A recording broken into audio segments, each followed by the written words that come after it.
the dreams, the nightmares, the desires, the fears, the mystery, the revelation, the warning. He is the destroyer. Welcome to I Hope You Suffer. Fucking Christ. Does it need to be that long? I picked it because it was like insanely long. The rest of them were just like, he is the destroyer. Like shit like that. But, that is somehow the best.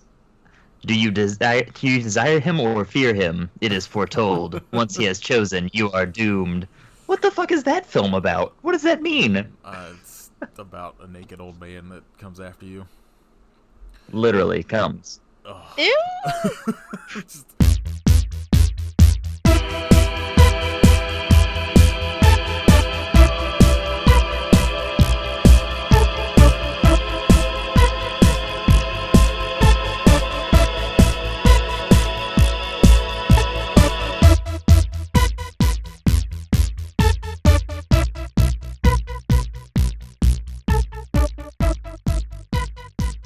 This is episode 50 of I Hope You Suffer. My name is Nathan. I'm Kit. And this week we watched Incubus, the band. We're going to be talking about Brandon Boyd for the next hour and a half. Oh my god, I I would wish. rather have watched an Incubus Live DVD. We're watching Incubus from Red Rocks.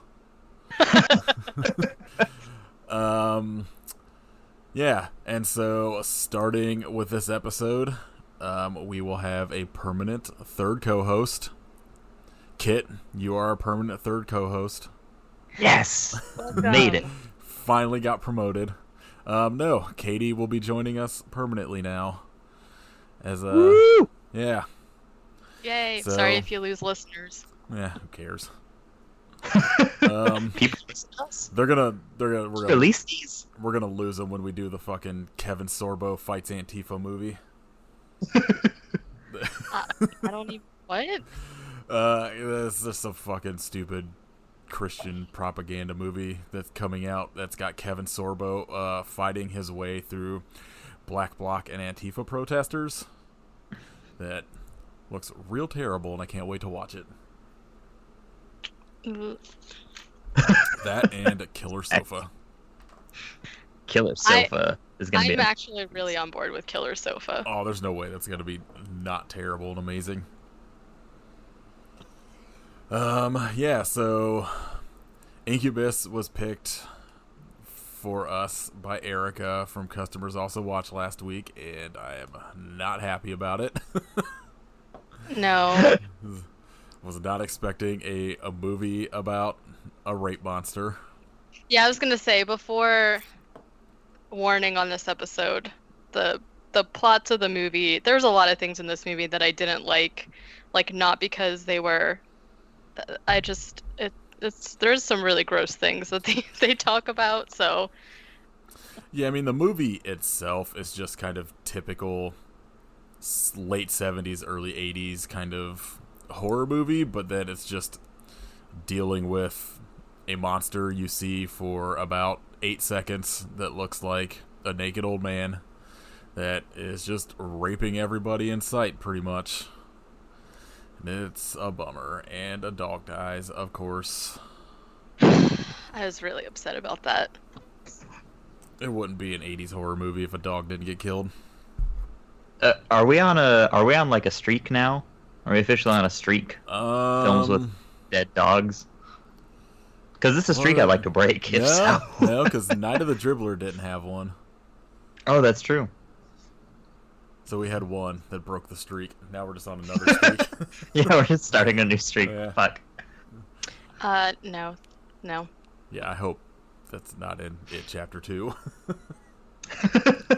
God, who knows? It's probably going to be the exact same movie that we just watched. Monster rape and dead animals. Yeah, if Pennywise has to fuck somebody in It Chapter 2, I would be very upset. I don't want him to.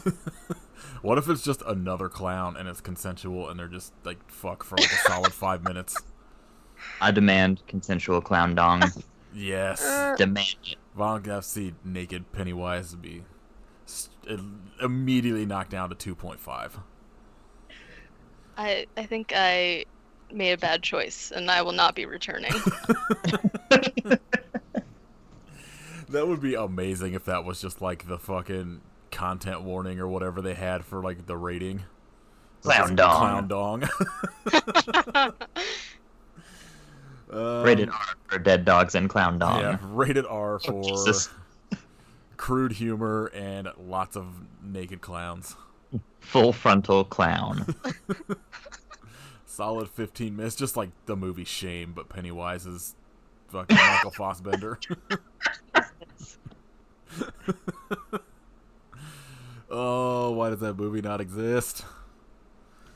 Very sad. Yeah. So this movie was directed by John Howe,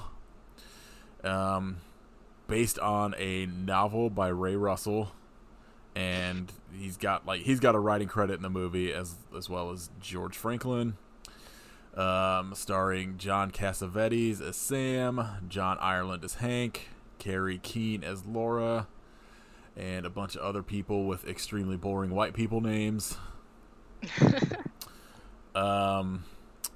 Two notes of trivia. David Cronenberg wasn't originally considered to direct this movie, which would have been better looking, but a lot grosser. I don't want a David Cronenberg rape monster movie. You're gonna see all of the red sperm. Oh man, it would. I'm just picturing like Crash, but with a rape monster. Oh. Yeah. And that John Cassavetes rewrote 80% of his dialogue, which I can't imagine how bad it was before because it's pretty fucking terrible.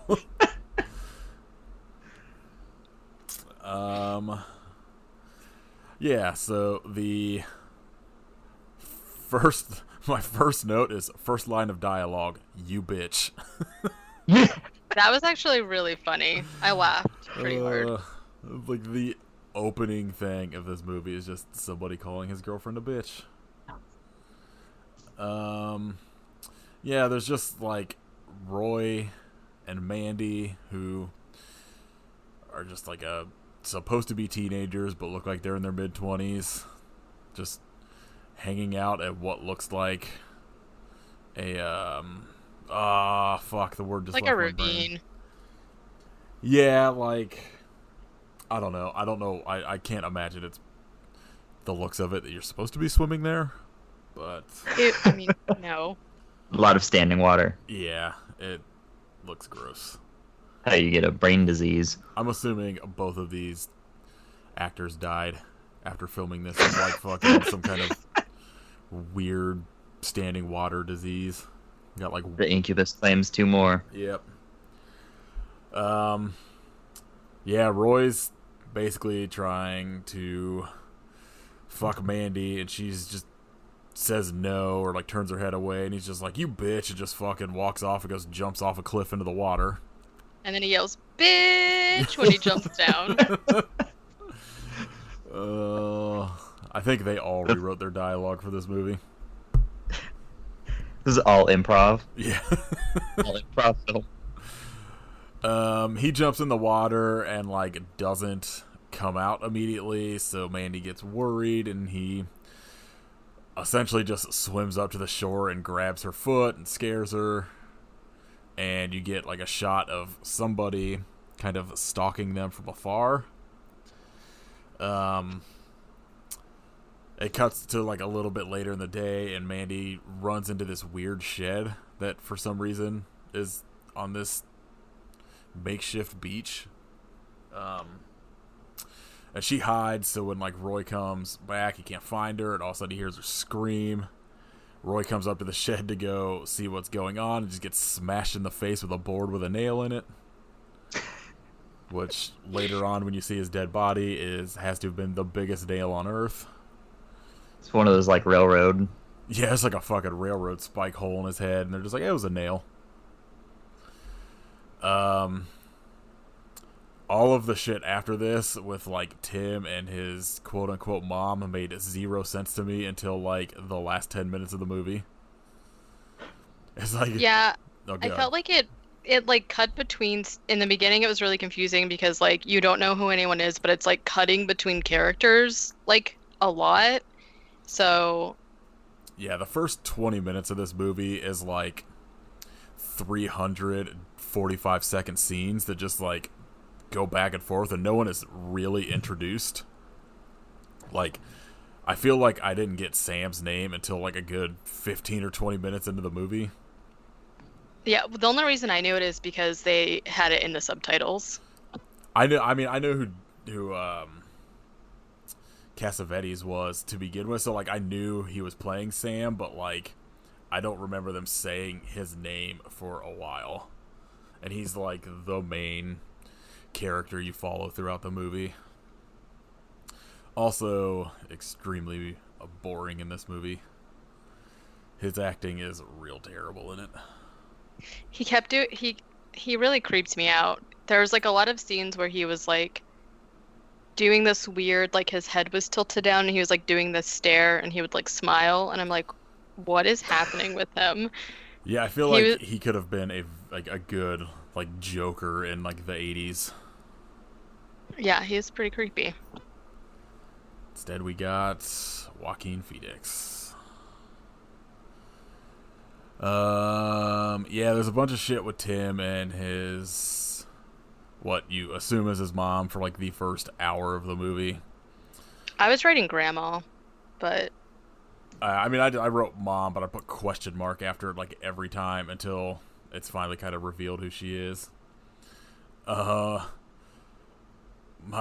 need to talk about the relationship between Sam and his quote-unquote daughter Jenny, because it's real creepy. Ew. Oh my god. Ew. Oh my god. Okay, so he, like, the first time you see him, he, like, pulls up to his house. He's, like, smoking in his car. And he, like, walks upstairs, and he sees somebody, like, someone's reflection in the mirror. They're getting out of the shower, and they're, like, totally naked. And at first I was just like, okay, it's his wife or whatever.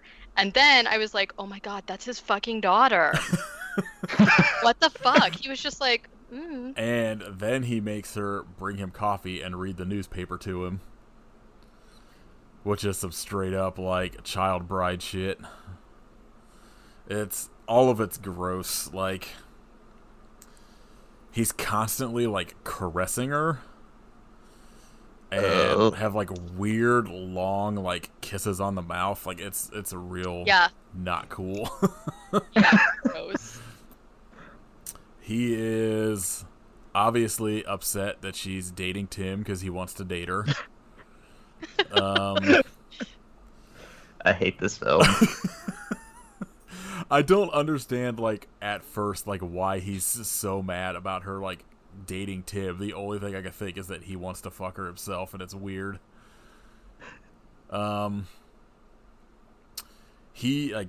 gets a call from Hank, who is I'm guessing the sheriff of the town, about this attack that happened to Mandy and Roy. Sam is apparently the only surgeon and also coroner in this entire fucking town. Yeah, I was really confused because I wrote, okay, he's a surgeon, and then later he's just like the regular doctor. And doing all of the autopsies, and he's also the vet. Yeah, apparently. Little known fact. You don't see it, it's a deleted scene, but he takes care of the dog later. It lived. Wait, the dog that dies? Yeah, it lived. He took care of it later in a deleted scene because he's the vet. Why did they take that out of the movie? What the heck? I'm kidding. Oh, I'm just gonna pretend like you're not. Yeah, in my mind, that is all true. Yes, that's canon now. Anyone who's watching the Incubus. Whoever re-releases this next, just throw that in there. Just like an ADR line about, I saved like whoever's dog. He shows up. By the way, I saved that dog. Everyone's like, They do like the Animal House ending where it's like, this is where everyone is now. It's like, dog, he made it. That'd be amazing. Sam's not married to his daughter. Yeah. Sam got married to his daughter and they adopted the dog. She finally plucked her eyebrows. That was the 80s. What do you expect? Okay, but they were like crazy. Some magician eyebrows.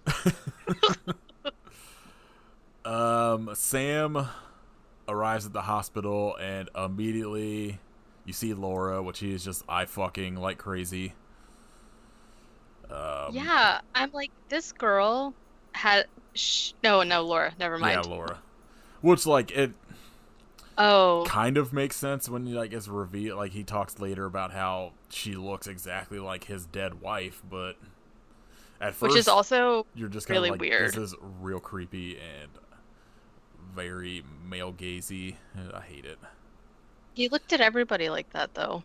The 80s were a nightmare. Except for Miami Vice. Yes, and the Golden Girls. Yep, that's it. You get like a quick scene of Jenny hanging out with Tim, even though she's not supposed to be because her dad doesn't allow it. And he's like, don't leave the house. There's murders. And then she immediately leaves. Yeah. She's telling Tim about Roy being murdered and like Mandy being raped and all that shit, and Tim's like freaking out. You cut back to the hospital, and Sam is talking to Laura and Hank and some other, I guess, like a deputy with a massive mustache whose name I never got, about like Mandy's condition, and it's all real gross.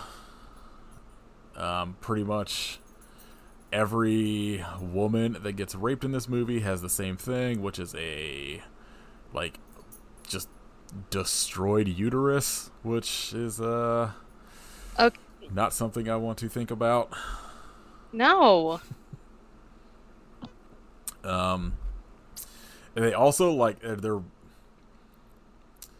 it's I guess good, but it's also gross. But like there's a lot of like medical talk that's like he refers to some of them as dry, which I'm Yeah, like, he just kept... which just means that they know like whoever did it did not come in them. That's so gross, though. Yeah, it's all real bad. I'm assuming Kit just left because I don't blame him. I was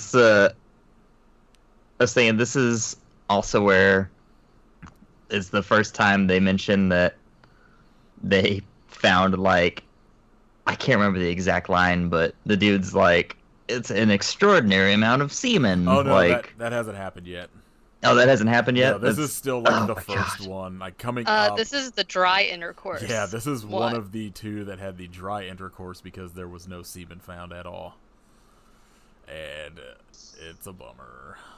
All of it's a bummer. Sam, after finding out all of this, immediately calls Jenny and tells her he loves her. She is with Tim, cuckolding the shit out of her dad. Tim is complaining that he doesn't feel well and he has to go. It tells Jenny about having these nightmares and it just fucking runs away. Because that's pretty much what he does throughout the entire movie is sweat and run. You cut to a scene at some sort of museum. It's a torture museum. Is that what it was? No, I think it was like supposed to be about the occult, but I wrote torture museum. I was just like, what's this weird library / museum? Because I want to go to it. But this woman is closing up and gets attacked, and this is kind of the first time you get an extended attack / rape. It's like Mandy's just like cuts away immediately. This one is real long and a lot of screams and just straight up not fun. I have to say that I kind of laughed a little bit because... You are off the podcast. No, because it was like they kept doing this thing in the movie really randomly where they would do these like really long slow motion and like distort their voices, which I'm not really sure why they did that. But then after she gets like thrown over a table, there's just like mannequins flowing, like Staring they're throwing at her. mannequins everywhere. And the mannequins like flying across the room made me laugh. I just like that they show shots of like while it's happening as these mannequins in like the robes, and they just are like staring at it, and I'm just like, this is strange.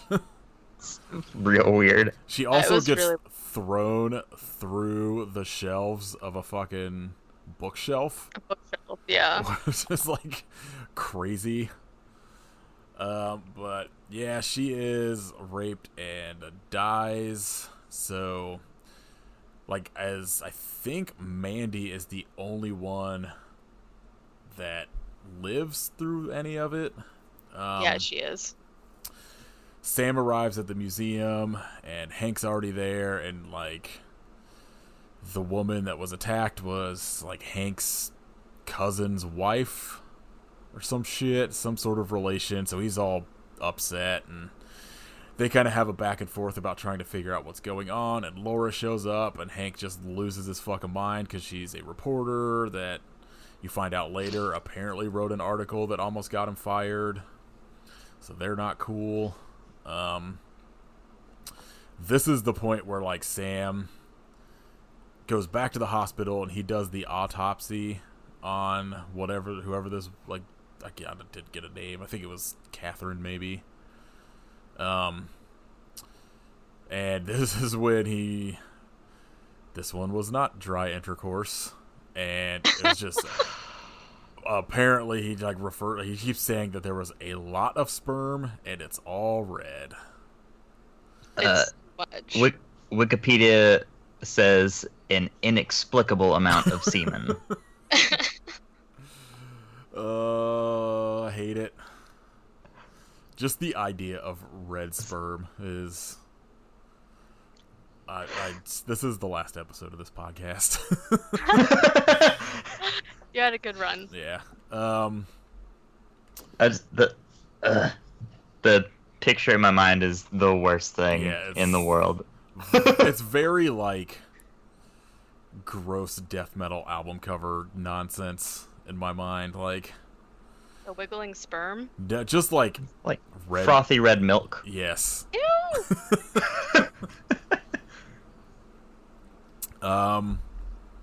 And that's the end of the show. Yep. It's over now. Sam. Take it easy. Yeah. Sam is like calls Jenny and he's like telling her like, just don't leave the house, like whatever. So there's like another attack. She obviously does not listen to him and shows up at the hospital because she's scared. Sam is not happy about it, and she watches him do lab work, which I feel like is a breach of hospital ethics. Yeah, that's pretty gross because she's literally like leaning on the counter where he's like taking the blood or no, was it the blood or the semen? It was the semen. I think it was. Yeah, and he's just like looking at it under a microscope, and she's just like, "Hey," and there's like a vial of bloody semen there. I just thought about, like, you get that scene where he's got that like fucking baster looking thing that he's like sucking up what looks like blood, and now I'm wondering if that was all just the semen. I think it was supposed to be. This is the worst movie of all time. Yeah. On a lighter note, it made me think of that episode of Seinfeld where they dropped the junior mint into the guy. There's your Seinfeld connection. You remember that episode? That's what happens when you let people in that shouldn't be in a hospital. Oh, I hate all of it. Not Seinfeld, you don't. I do now. Now that you attached it to this fucking movie. Yeah,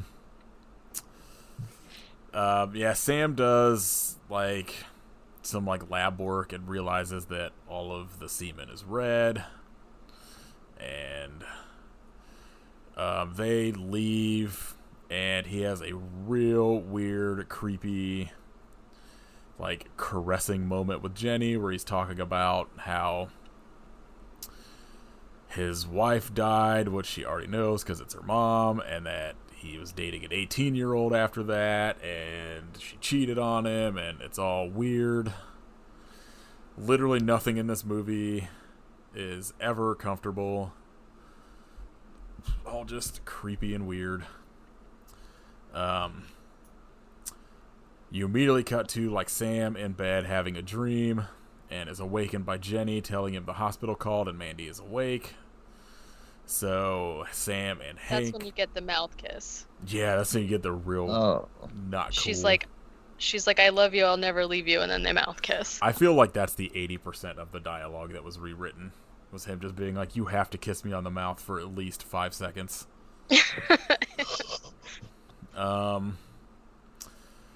Sam and Hank arrive at the hospital to question Mandy, and Mandy's just like awake but not really responding to anything, and like freaks out, so they just kind of give her like painkillers, I guess, or whatever, something to calm her down.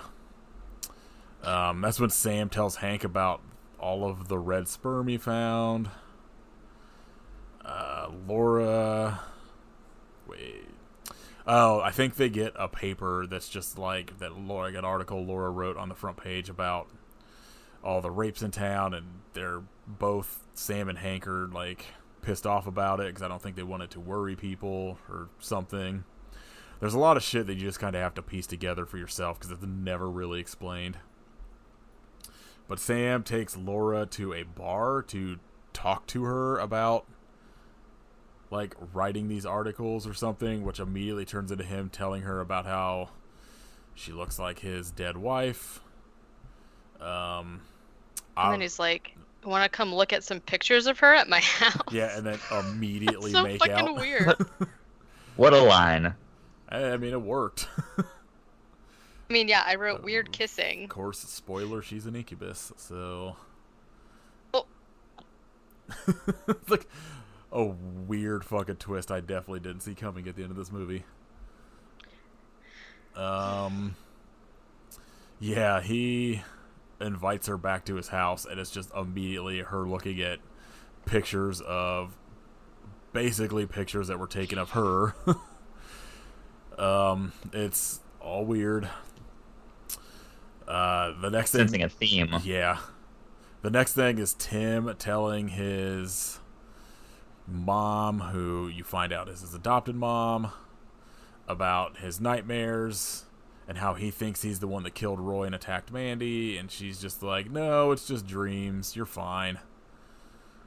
This was another part where they did that. He like runs out of the house, and then the grandma like screams no or something, and they did the thing again where it's like a weird slow-mo and like distorted her voice, and I was like, why is this happening?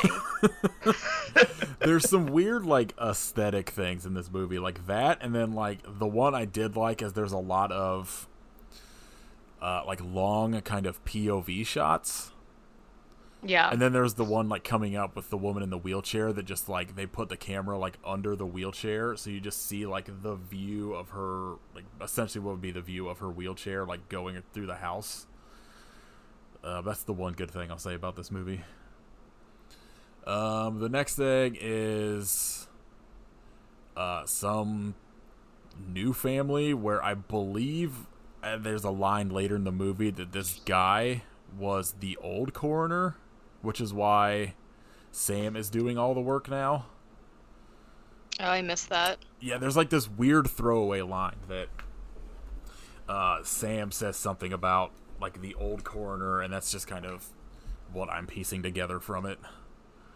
But it's like, I guess, a dad, a mom, and a daughter. The mom is upstairs taking a shower, which is never a good thing in a horror movie. No, and she's listening to like insanely loud music. That's like a recipe for disaster. Yeah.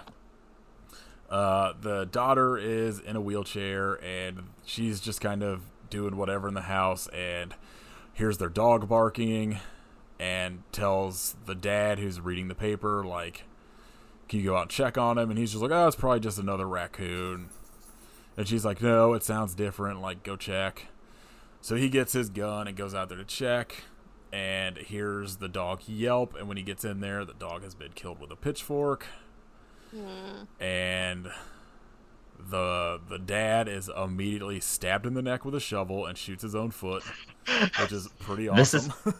This is the one good scene in this film. It was losing me, and then just a whole shovel all the way through his neck. and then he immediately blows off his foot. It's And then he gets thrown out of the barn, Yeah. just like through the So barn. I was good. like, this poor guy got super fucked up. It's pretty good.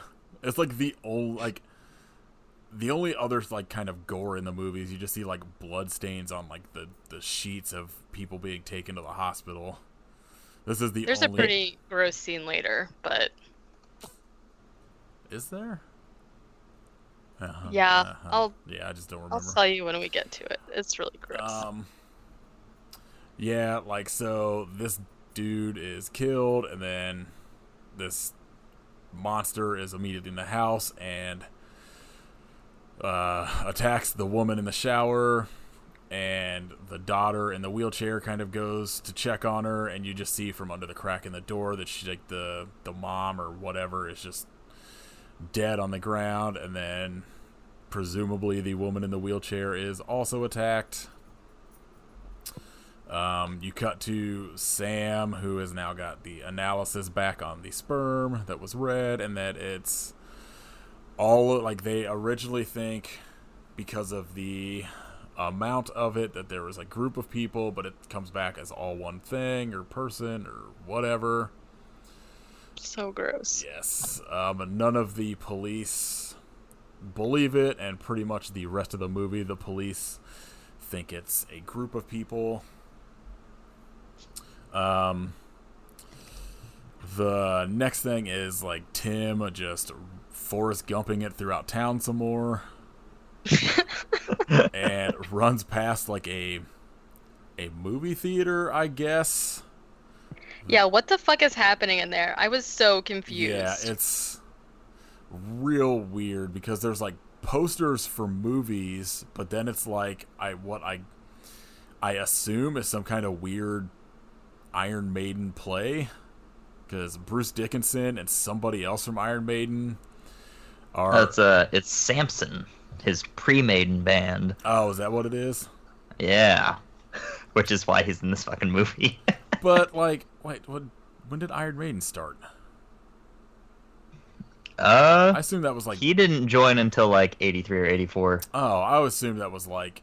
I know he wasn't on like their first album, but I don't know. I would assume that was like late 70s for some reason. Oh, well, Bruce Dickinson's in this movie wearing a lot of. This white has been makeup. this has been your Maiden moment. Yeah, this is the riff for today section of the podcast. None of this makes any sense. It's like a weird thing with Samson playing, and then some kind of weird performance going on in front of the stage, and a bunch of weird punk and metal people just sitting down just in this theater, just watching and being polite, which would not be happening. And then one of the women in the crowd goes to the restroom, who inexplicably, like as opposed to the rest of the crowd, is wearing like a fucking Little House on the Prairie kind of outfit. But she gets attacked in the restroom, and you get your first glimpse of this fucking whatever the monster is arms pulling her out from under the stall door, and more like extended screaming and shit. It immediately cuts to Sam and Hank at the crime scene the next day, and Laura shows up and tells Sam that she thinks it's one person doing this, which kind of like solidifies with Sam that it's probably definitely, most likely one person, not a group.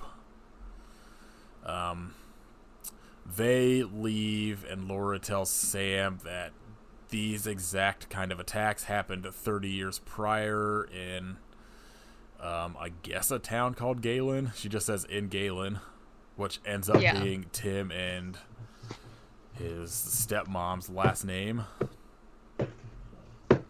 Weird. Yeah, I don't know where this is Mysterious. going. Tim shows up to talk to Jenny and like is losing his mind about these nightmares he's having, and tells Jenny that he thinks he's the one that killed all these people. So Jenny immediately calls Sam and is just like, you can't tell anybody, but Tim just said this. And of course Sam immediately just fucking tells everybody. I don't know why Jenny thought he wouldn't.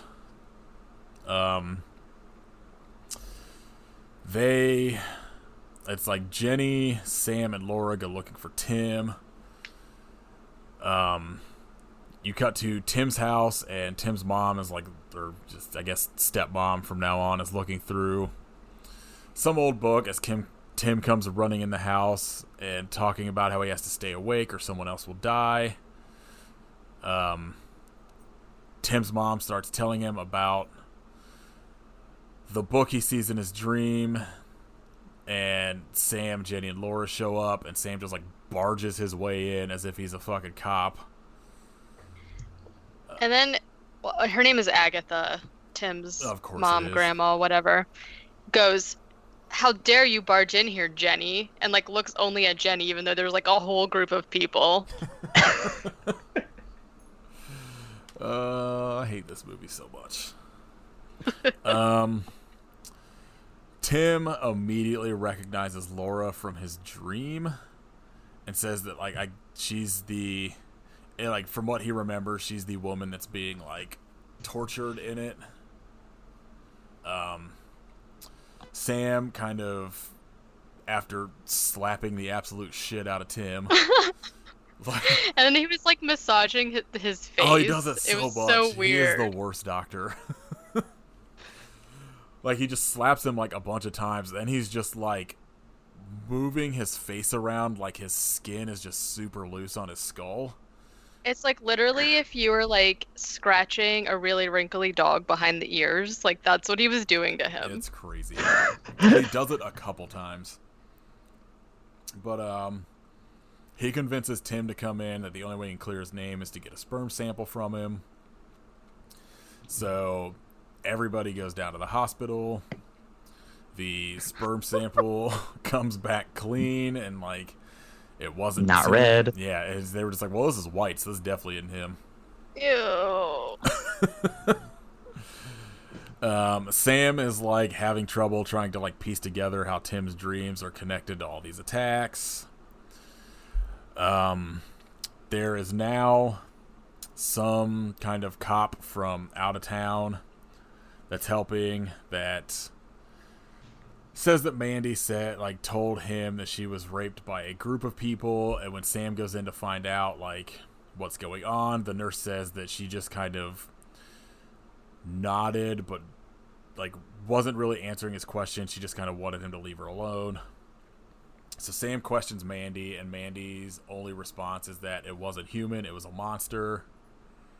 Or like it wasn't one person, it was a monster.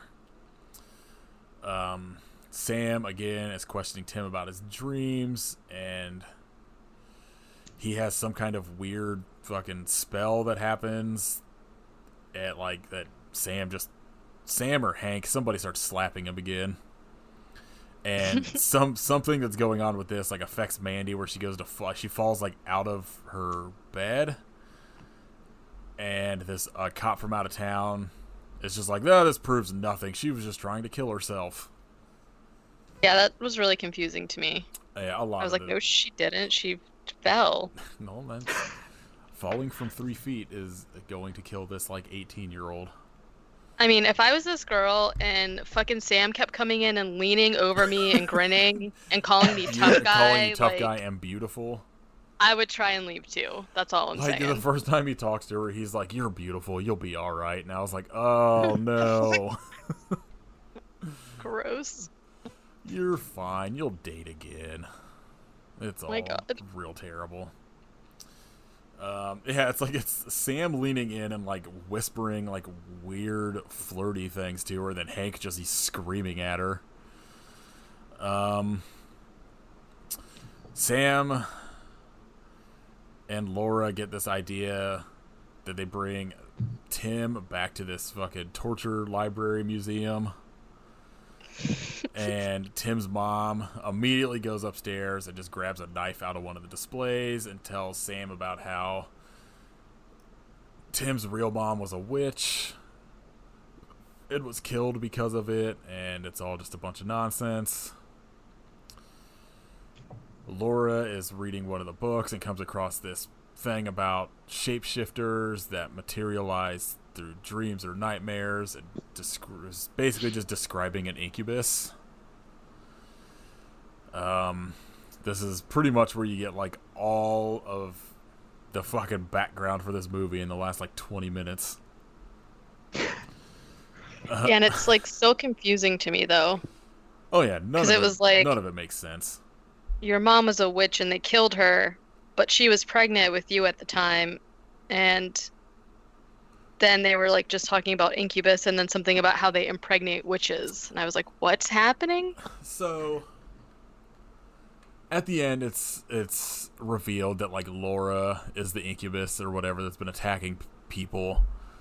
I don't understand the connection that Tim has to her, other than he says he thinks she's his sister at the end. But like, I don't understand how that transcends to like, I'm having dreams about this, and it's like whatever. I don't know either, because when they go back to the house, Sam literally says to him like, do you have a brother? And I was like, where the fuck did he come up with that? Why is this a thing? Bruce Dickinson, come on this podcast and explain this movie to us. Explain this movie and yourself. Yes. Fly your plane to my front yard. I demand to know why a dog died. Yeah. So they're just kind of fucking talking about all this nonsense, and all of a sudden, like, Sam asks Hank about something that happened 30 years ago, and Hank's just like, I gotta go. And you get no real answer to that. Well, and then the grandma's like, I gave you your job and I can take it away too. And I was like, what? Why? I mean, How? all I can assume is that he is one of the people that helped, like, kill Tim's mom for being a witch. Oh. That's the only logical thing I could jump to, and that, you know, whatever happened afterwards, like, Agatha is one of the reasons he's, like, the head of the police force in this town. It's, again, more shit that's just never explained. As Hank's leaving, Sam, like, follows him out there, and it's just like, this isn't a group of people, you're just going out to look for nobody, and that he's going to induce one of these dreams from Tim to see what happens. And he says something like, I promise you there will be a rape. Yeah, he's like, I promise there will be a rape tonight. Yeah, and I was like, oh god, is it going to be Sam? It's such a weird line. Not gonna lie, I knew that it wasn't Tim. I was like, oh my god, I bet it's Sam. I thought that, like, if it was going to be Tim, like, he was legitimately going to turn into, like, a monster. Like, I was like, it's not going to be, like, just Tim. Like, something's going to happen where he is legitimately going to, like, transform into a monster and just, like, not remember it or, you know, right. Whatever. But Yeah. I just knew this movie was going to try and throw some sort of, like, stupid-ass twist on us. It is real stupid. Sam, Jenny, Laura, and Tim go back to Sam's house after they drop Agatha off back at home. You see Agatha, like, reading through a book, and it's just a bunch of passages about, like, what I discovered in this movie. Incubi is the, like, plural of incubus. I guess so. So I learned one thing in this movie. Jenny goes upstairs to, like, go lay down, and you get some weird, unnecessary shot of her in her underwear. Sam asks Laura. Gotta keep you interested in the rest of this movie. I don't know. I didn't understand why it was necessary, other than to show she's getting into, like, her sleepwear. It's just weird. Sam asks Laura to, like, go up there and just, like, keep an eye on her. So Laura gets, like, she's going to bed, and Laura's like, okay, I'll get her a drink, and grabs her a can of Coke. Yeah, she literally said, Caffeine, great for bed. I brought you a can of Coca-Cola. Oh, I brought you a Coca-Cola. That's what she says. I'm like, how much did Coca-Cola pay you guys? Is this how the movie was made? By this, like, yeah, product placement right here? Coke was like, please make this weird rape monster movie. Yeah. So Sam is downstairs questioning Tim about like his mom and the possibility of him having a brother. Tim drops the knife that Agatha had stolen earlier, and he's just like, my mom gave this to me just in case. And Sam takes it and like puts it on a table away from Tim. Tim is talking about how he thinks like the woman in his dreams that he sees as Laura, I think, is his mother. Like the woman being tortured. Sam's is doing some kind of weird thing where he's trying to like induce the dream through Tim, and like Tim's telling him about how in the dream he hears like this loud banging that like rumbles the entire building, and that he's not supposed to like let the door open or whatever. And Sam's like, well, open the door, let whatever it is come out. And he does, and he just drools a bunch. He's like, it's real weird, and you get your first and only glimpse of the Incubus monster in this movie that looks, like I said before we haunting. Before we started recording, I said that it basically just looks like 70-year-old naked Michael Berryman. I posted a picture of it on Instagram right before we started recording. It's sad. Pretty. It's the shittiest Krampus costume you can go and buy at Walmart right now. It's literally like a naked old man with like extended arms and like a weird shaped head. Like the least they could have done is put like wings on it, or fucking made it at least look like a demon of some kind. So like, it's just this like bald old man. Give it eye stalks. Eye stalks are weird. Yeah. Just make it Mantis from Guardians of the Galaxy.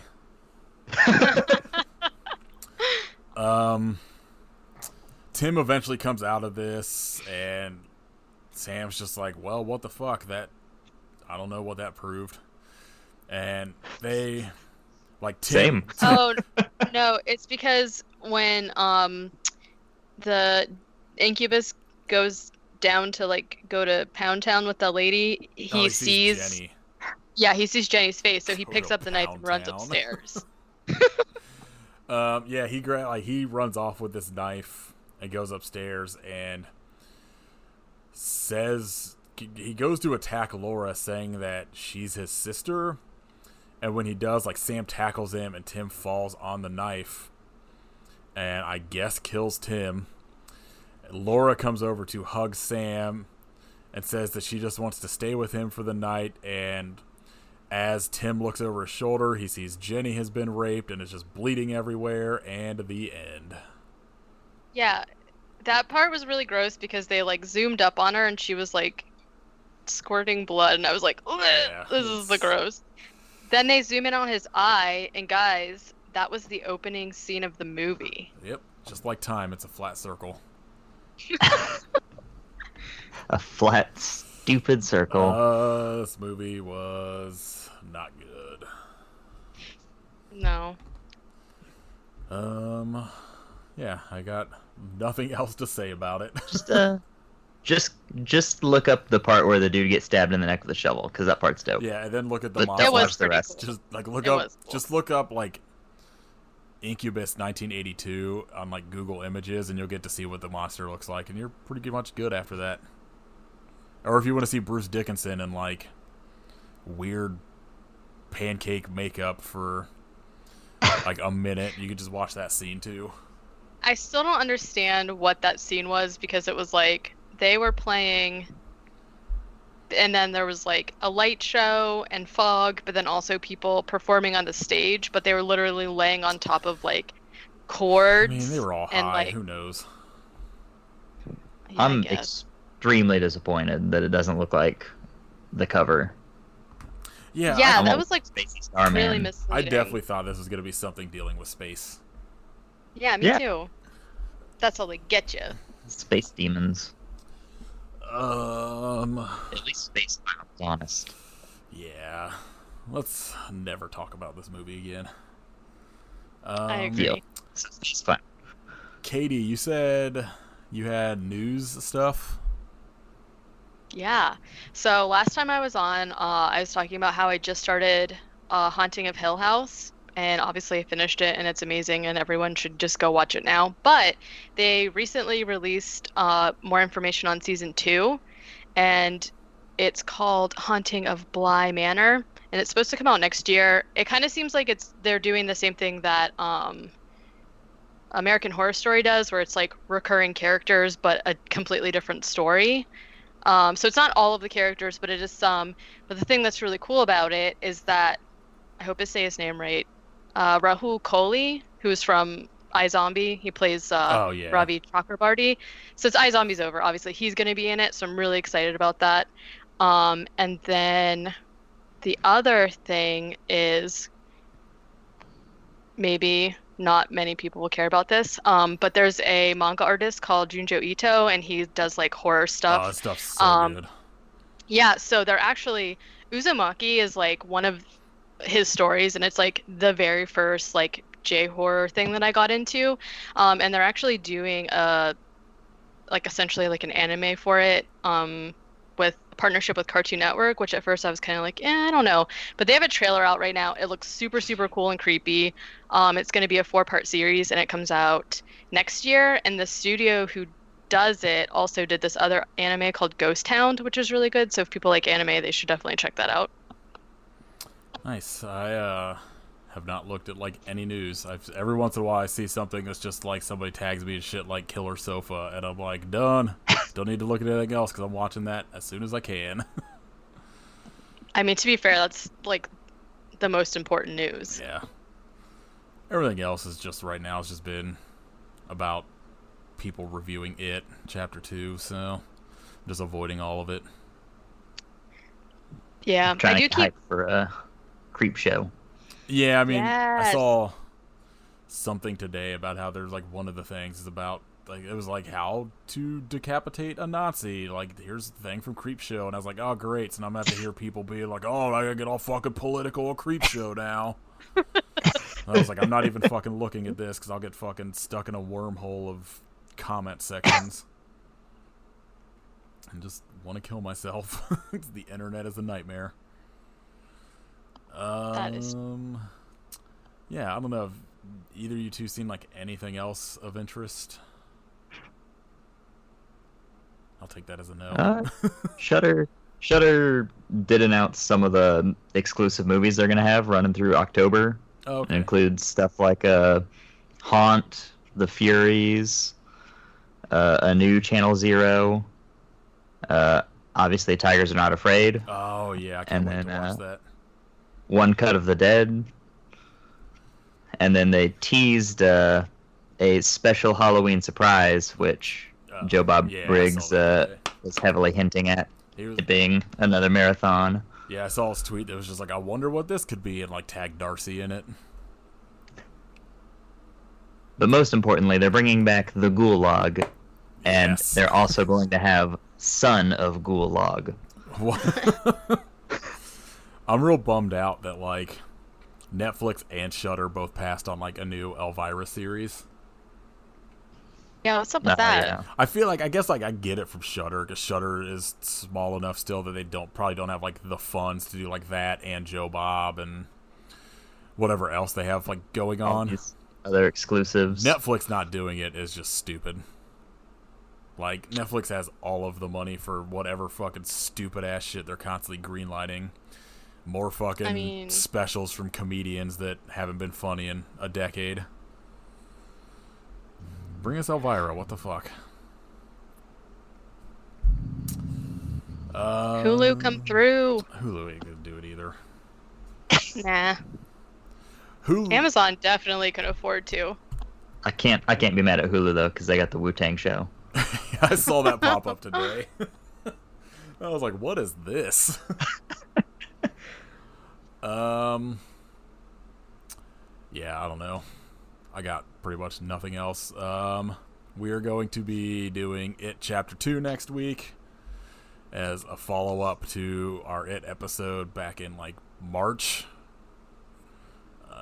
I am extremely excited and also nervous to watch this movie. Well, now I'm worried about seeing Clown Dog. Yeah. I mean, I didn't have that fear before now. I don't know. I've seen like from where that's like had like a couple premieres and like I think Joker had some too where people were just like starting to do reviews of them and shit. I've seen kind of mixed reviews on chapter 2. So I haven't seen any, so I haven't hopefully... like read anything, but I've seen like like tweets that are just like, it chapter 2 like is pretty good but has shit like that. Yeah. It's about what you would expect from, a big sequel. Yeah. I'll be content as long as it's creative and fucking weird. Like if it bogs down or whatever, that's fine. Also, I think like the one thing I saw that I was just like, is this really your gripe? Was that like they were like Pennywise only has like so much time in it. And I'm like, did you not see the original one? Like, I was like they put some amount of time, and I was like, that's already more time than Pennywise had in the entire miniseries. So, I'll take it. People are like super hard for this new Pennywise. Yeah, but it's like I don't know, like he's not like the important character to the movie. Like, yes, he's like the villain, but like none of what I had like listened to when I was listening to the audiobook or either of the like the miniseries or the first movie are like, it's like Pennywise isn't really the important thing in it. He's just like the catalyst for these characters. Right. I'm just stoked for Bill Hader as Richie. I think that's like perfect casting. I think it'll be good. Should have a Richie Pennywise dong battle for supremacy. Shit. Pork sword battle. I hope Pennywise just like for some reason just decides that like he kind of likes these people now and just fucks up Beverly's husband. That'd be awesome if it just turned into like a fucking, it's like Death Wish, but Pennywise is Charles Bronson and he's just like going after people that harmed these kids. They all become friends. He's like a member of the gang. Yeah, like their new dad. Aww. That'd be a fucking amazing sequel if they just went extremely left field with it. I'm into it. Katie, have you looked at... I think we're going to let Katie pick the movie after it. Have you looked at anything yet? I have a watch list queued up on Amazon Prime for stuff that I wanted to watch, but I'm trying to pick something that I think won't be like the worst thing ever. I think you should definitely go for the worst thing ever. You should. Well, my issue is I have a lot of anthologies because I love anthologies, but I think they're sort of long to do for an episode. I do have a movie on my watch list called Witchboard that's from 1986 that has a 5.7 on IMDb and then a 50% Rotten Tomatoes. So I say we had like a good run up until this movie of movies that were either good or like The Rage Carry 2 was bad, but it wasn't like unwatchable. Yeah, it wasn't like Incubus bad. It was at least fun to talk about. This movie definitely was not the worst movie that I've watched, like even for this podcast, but due to the content that was like discussed in it, and then also the really weird, bizarre like plot thingy, I'm gonna say I didn't hate it, but I literally would never watch it again or tell anybody to watch it. So yeah, thanks, it's Erica. Extremely early 80s, so it's kind of what I expected. I was expecting some kind of weird space monster movie, not a rape monster movie. Yeah. But yeah, it's not like terrible. It's just nothing I'm ever going to watch again. Hopefully. Oh god. We forget we covered it in like 5 years and do it again. Oh Christ. This movie again. It just haunts us. I don't think I could forget. Yeah, it's got enough of it's got a name that anytime I ever hear it, I'm just going to be like, oh yeah, the band, and then that movie. So, yeah, we'll do it chapter 2 next week. That will be our official 1-year anniversary episode because our first episode was September 14th. Aw, congratulations. Yeah, it's been a nightmare All watching right. some of these movies. I now know Tsunami exists. Listen, I'm really glad I missed that one. So I think we should make you watch it and then make you do an Yeah. episode of having to fucking tell us about it. Yeah, we should just sit here and have her explain everything Like, to us explain in what great detail. this goddamn movie is talking about because I still don't know. that makes me Why sad. are they wasps? Yeah, I thought I was being clever by asking how many bees were in it, and then joke was on me because there's no fucking bees in it. Yeah, it's all wasps. I do have an idea of maybe periodically doing like a movie that is like an essential that Katie hasn't seen and having her explain it to us. We're gonna do Mansquito again? Yes. Oh, that's fuck. We gotta do Bone Eater. I forgot I said we were gonna do that. Oh shit. We'll have to... Bone Eater. It's a sci-fi movie about a giant Native God. American skeleton that attacks people. That sounds kind of cool. It's real stupid, but it's a sci-fi movie, so it's at least like kind of fun. That was the thing with like Mansquito. Like I didn't like Mansquito, but it was like fun to talk about because it's real stupid. All the sci-fi movies are kind of like that, where I go into them where I'm like, I know I'm not going to love this, but it'll at least be funny to talk about because That's what's good about if there's a movie with a shark in it, at least you know like it's gonna be bad, but it's gonna be fun to talk about. I don't know. I've seen some. Telling you. Well, go ahead. We need to do Hammerhead Shark Frenzy. Oh, I mean, Got well, Jeffrey Combs. that's the thing. It's like I know once we start doing shark movies, we're just going to just do like a year of shark movies. Let's do a month of shark movies. Well, You know what? I think I've seen this. It's Sharkman, right? Yep. oh yeah. I've seen it. Yeah, Nathan, you definitely need to watch it. Oh yeah. I guarantee you, it's real stupid. I will rewatch this in a heartbeat. Absolutely.